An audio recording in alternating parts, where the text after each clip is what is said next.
ভারত একটা matured country, বড় country. তা আমরা মনে করি যে পলিটিক্যালি, ডিপ্লোম্যাটিক্যালি ভারত অনেক ম্যাচিউরড। বিশ্ব পরিসরে সে নেতৃত্বের জায়গায় যেতে চায়, কিন্তু তার আঞ্চলিক নেতৃত্বের জন্য যেটা দরকার সেখানে ভারতের কিছু কিছু ঘাটতি দেখা যাচ্ছে এবং অনেকটা আবেগ নির্ভর মনে হচ্ছে। চুক্তির চাইতে আবেগটাই তাদের কাছে প্রধান হয়ে দাঁড়িয়েছে এবং তার একটা কুফল কিন্তু আমরা দেখতে পাচ্ছি।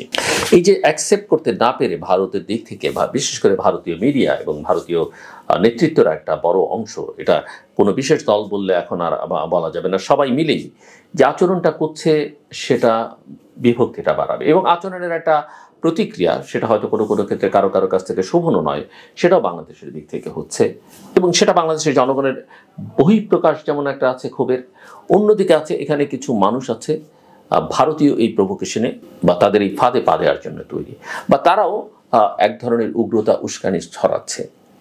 এটা বাংলাদেশের জন্য বিপজ্জনক এবং ভারতের জন্য এটা কল্যাণকর নয়। সো আমি যেটা দেখি যে 5ই আগস্ট ছাত্র জনতার অভ্যুত্থানের মধ্য দিয়ে আওয়ামী সরকারের পতন এবং শেখ হাসিনার ভারতে পলায়নের পর বাংলাদেশ এবং ভারতের মধ্যে সম্পর্কে এক ধরনের টানাপোড়েন বললে ভুল বলা হবে।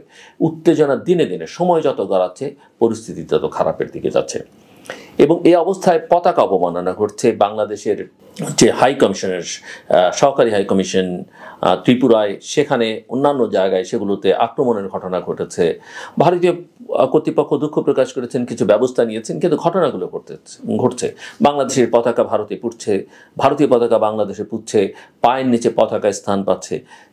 বিষয়গুলো আসলে খুব একটা শালীনতার মধ্যে পড়ে সেটা বলা যাবে না এবং এই সহিংস বিক্ষোভ যেটা দেখছি আমরা বিভিন্ন জায়গায় ভারতে এবং বাংলাদেশে, এটাকে বিচ্ছিন্নভাবে দেখবার কোনো অবকাশ আছে বলে মনে হয় না। কেননা বাংলাদেশের রাজনৈতিক পট পরিবর্তনের পর 5ই আগস্টের পর ভারতের রাজনৈতিক মহলের কেউ কেউ বাংলাদেশের সংখ্যালঘু নির্যাতন নিয়ে যে ধরনের উত্তেজক বক্তব্য দিচ্ছেন তা বস্তুনিষ্ঠ তো নয়, বরং বিভেদ উস্কে দেওয়ার জন্য যথেষ্ট।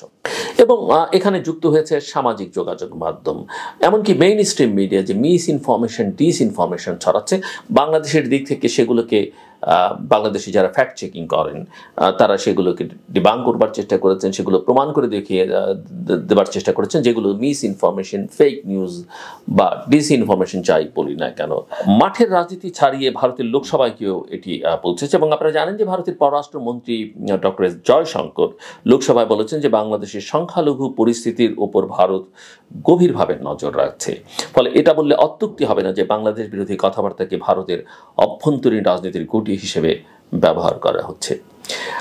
ভারতে একটা সাম্প্রদায়িক শক্তি বা ধর্মভিত্তিক রাজনৈতিক দল বা আরএসএস বলা যেতে পারে, তারা ক্ষমতায়, বিজেপি ক্ষমতায়, এবং বাংলাদেশে যদি একটা উগ্র ধর্মান্ধতার বহিঃপ্রকাশ ঘটে, বিজেপির জন্য এই রাজনীতিটা করতে সুবিধা হয়, সেটা আমরা সবাই কম বেশি বুঝি। কিন্তু সেটা বাংলাদেশের দিক থেকে, বাংলাদেশের একটা চেহারা আছে, মুসলিম জনসংখ্যা অধ্যুষিত বাংলাদেশ, কিন্তু তারপরও একটা তার লিবারেল চেহারা আছে, ডেমোক্রেটিক চেহারা আছে।